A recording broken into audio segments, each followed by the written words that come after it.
Mi nombre es Iván Brito López. Voy a hablarles de la persona física en el derecho internacional privado.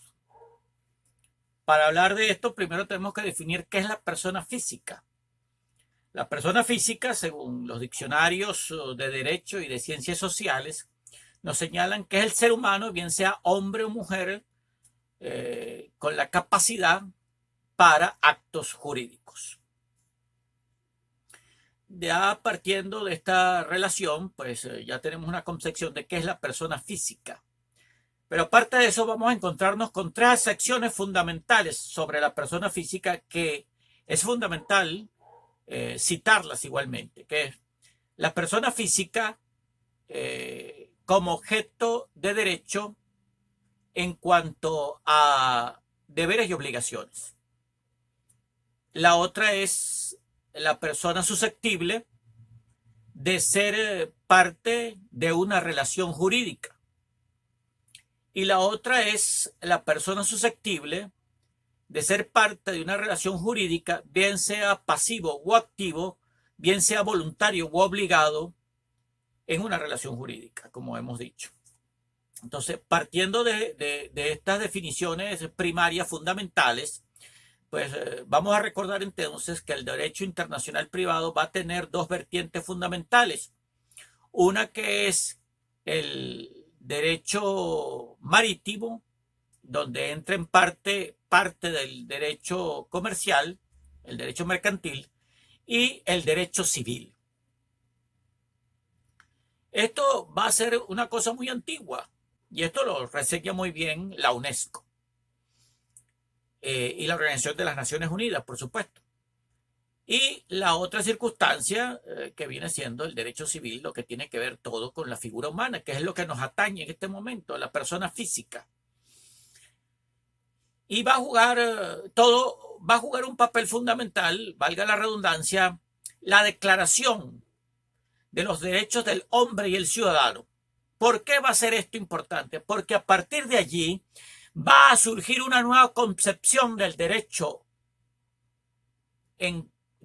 moderno occidental. Esto a partir de 1789. Entonces, esto va a cambiar la vieja concepción del tradicional derecho romano.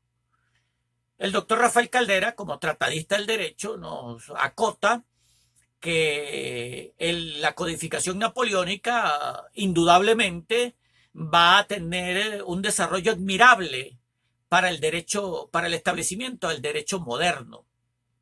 Y por su parte, José Luis Aguilar Gorrondona también nos recuerda que en Roma la personalidad como sujeto de derecho no pertenecía al ser natural, sino que era algo propio del Estado y que el Estado lo concedía de un privilegio de acuerdo a la ley. Entonces, fíjate lo importante de lo que tiene que ver con la codificación napoleónica y cómo va a cambiar en las legislaturas en los países de origen latino. Entonces, ahí vamos viendo todo ese cambio y esa evolución que va a venir a través del tiempo. Es en La Habana, Cuba, que se va a hacer una convención en 1928 para tratar lo referente al derecho internacional privado. En esa convención se van a tomar distintas posturas y discusiones y finalmente de allí va a surgir el Código de Derecho Internacional Privado, el cual va a suscribir Venezuela porque Venezuela participó en esas discusiones. El delegado venezolano era nada más y nada menos que el doctor Santiago Key Ayala, que fue una figura muy importante de la diplomacia venezolana, de la jurisprudencia venezolana, del derecho venezolano, y fue una figura de gran valor. Entonces, el doctor Santiago Key Ayala, junto con los otros delegados enviados de Venezuela, va a estar allí y va a dar opiniones muy importantes. Y va a ser él quien va a lograr finalmente que en 1932 esto sea aceptado por el gobierno venezolano en cuanto a su publicación en Gaceta. A partir de ahí va a venir esta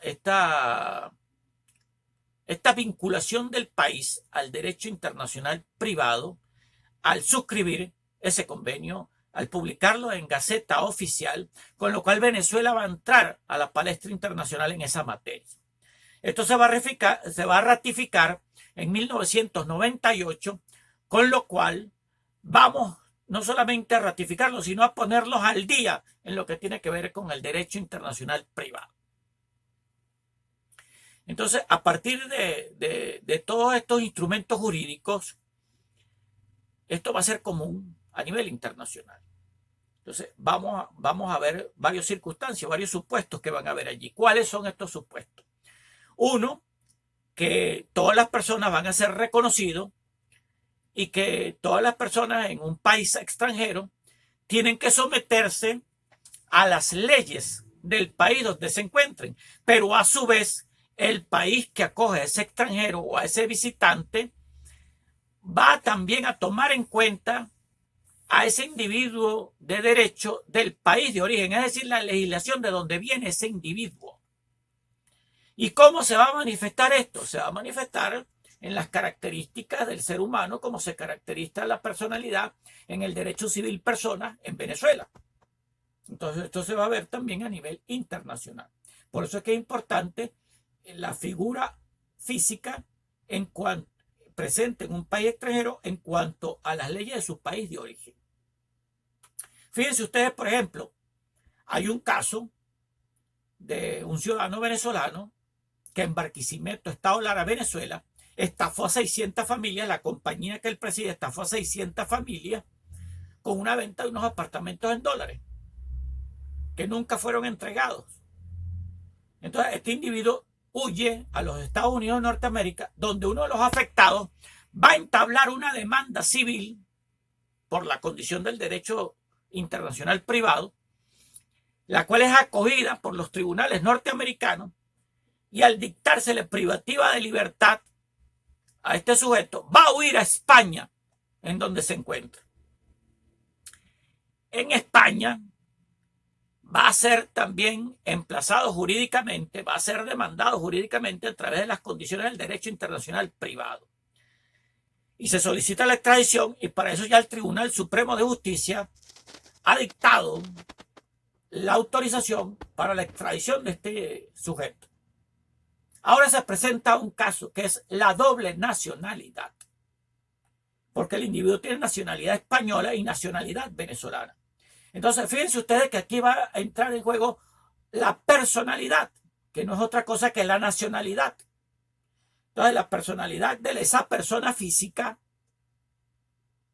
va a tener dos circunstancias. Uno, que el delito lo cometió en Venezuela y que su primera nacionalidad por nacimiento es la venezolana. Por lo cual, por ser venezolano y haber hecho el delito en Venezuela, puede ser extraditado para ser juzgado en Venezuela, o puede entablársele la demanda en los tribunales españoles, si fuese el caso de que España no reconociera la prelación de la nacionalidad venezolana sobre la española. Igualmente se puede entablar la demanda por razones civiles a través de las concepciones de derecho internacional privado. Entonces, fíjense ustedes lo interesante de esta materia, lo complejo que es al mismo tiempo, de todas esas aristas que tiene. Pero no solamente eso, sino que en la persona física, en el derecho internacional privado, va a haber todo lo que tiene que ver con la persona, como lo hay en el derecho civil personas en Venezuela, como lo dije anteriormente. El matrimonio, el divorcio, las sucesiones, la compra y venta de bienes muebles e inmuebles. Entonces, eso tiene que ver con la persona física en el derecho internacional privado. Entonces, por ejemplo, para el divorcio, tiene que tomarse en cuenta las leyes del país de esa persona, de donde es originaria esa persona, que fueron las que hicieron ese matrimonio. Hay un caso muy famoso que ocurrió en Venezuela en los años 50, que fue el divorcio del célebre Luis María Frometa, mejor conocido como Villa Frometa, el director de la orquesta Villos Caracas Boy, con récords mundiales, Guinness, al haber estado en Tenerife con 250.000 personas bailando simultáneamente, de tal manera que es un individuo conocido internacionalmente. Entonces, en la década del 50 ya era un hombre conocido en Nueva York, en Colombia, en las Islas Canarias. Entonces decide divorciarse, se había casado muy joven, recordemos que llegó en diciembre de 1937, y entonces se enamora de una periodista venezolana y hacen una cuestión que se llamaba en República Dominicana el divorcio tibio, que no requería el consentimiento de una de las partes. Lo que no se imaginó Billo nunca, Luis María Frometa, era que le iba a poner oposición la primera esposa. Y entonces ya Billo, casado en Venezuela, es puesto preso por bígamo, porque entonces seguía casado por la oposición que le puso la primera esposa en República Dominicana y se casó en Venezuela. Entonces fue preso por bígamo. Y entonces esto requirió del derecho internacional privado para el tratamiento a través de las dos cancillerías para que se reconociera por un lado el divorcio de Billo. Entonces, al reconocerse al haberse desconocido el divorcio de Billo en República Dominicana y haberlo demandado, entonces hay esa circunstancia. Entonces, en la jurisprudencia que hay, que hubo con ese caso, se le anuló el matrimonio en Venezuela por esa circunstancia, y entonces, llegado el divorcio de República Dominicana, vuelve a contraer el matrimonio civil en Venezuela. Pero fíjense ustedes lo delicado de esta materia cuando no tomamos en cuenta las legislaciones del país de origen para ejecutar un acto de esta naturaleza. Igualmente para las sucesiones. En las sucesiones, porque hay gente que es transhumante, que viaja de un país al otro, que tiene inversiones en distintos países. Entonces, a la hora del deceso, para aperturar la sucesión, se va a tomar en cuenta el país donde vivió más tiempo o donde tenía la mayor parte de sus propiedades y de sus inversiones para poder aperturar la sucesión. Entonces, fíjense ustedes todo lo que tiene que ver con la materia de la persona física. Y por eso cito mucho el derecho civil personas venezolano, porque las prerrogativas esenciales son las mismas en cuanto a la concepción genérica del derecho, pero que va a tener una transfiguración a nivel internacional, porque entonces vamos a tomar en cuenta distintos factores: las leyes del país de origen, la cantidad de bienes, dónde tiene la mayor inversión, dónde pasaba mayor tiempo. Todo eso va a jugar un papel fundamental para poder aperturar la sucesión. En cuanto a los casamientos, igualmente se va a tomar en cuenta las leyes del país de origen de ese individuo para poderlas concatenar con las leyes del país donde va a contraer nupcias o casamiento por civil. Recordemos que el matrimonio eclesiástico no tiene validez civil, una cuestión más deporte espiritual que legal, que para la Iglesia Católica tiene la legalidad tras el derecho canónico, pero sin embargo ante las leyes civiles, en el derecho internacional privado, prevalece el acto civil. Entonces, esto va a jugar un papel fundamental todo lo que tiene que ver con las relaciones del individuo como persona física. Nos encontramos entonces después de la Segunda Guerra Mundial con la Declaración de los Derechos Humanos en 1948. Y esto va a ser muy importante porque va a partir del principio de 1789 de las declaraciones del hombre y del ciudadano. Ustedes se preguntarán por qué yo mezclo esto con lo que estamos hablando.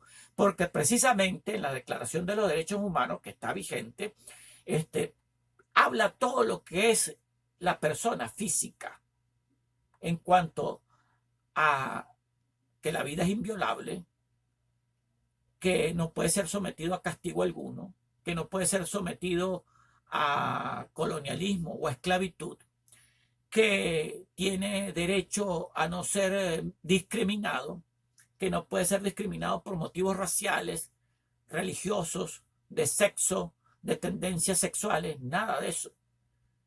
Y que toda persona tiene derecho a la cultura, a la educación. Y entonces esto habla del hombre, de la persona física como individuo universal. Y esto juega un papel fundamental en la codificación del derecho internacional privado, de donde van a partir esta serie de cosas de lo que hemos hablado hoy con respecto a la persona física, que es el hombre, a lo mejor como el hombre o la mujer como sujeto de derecho.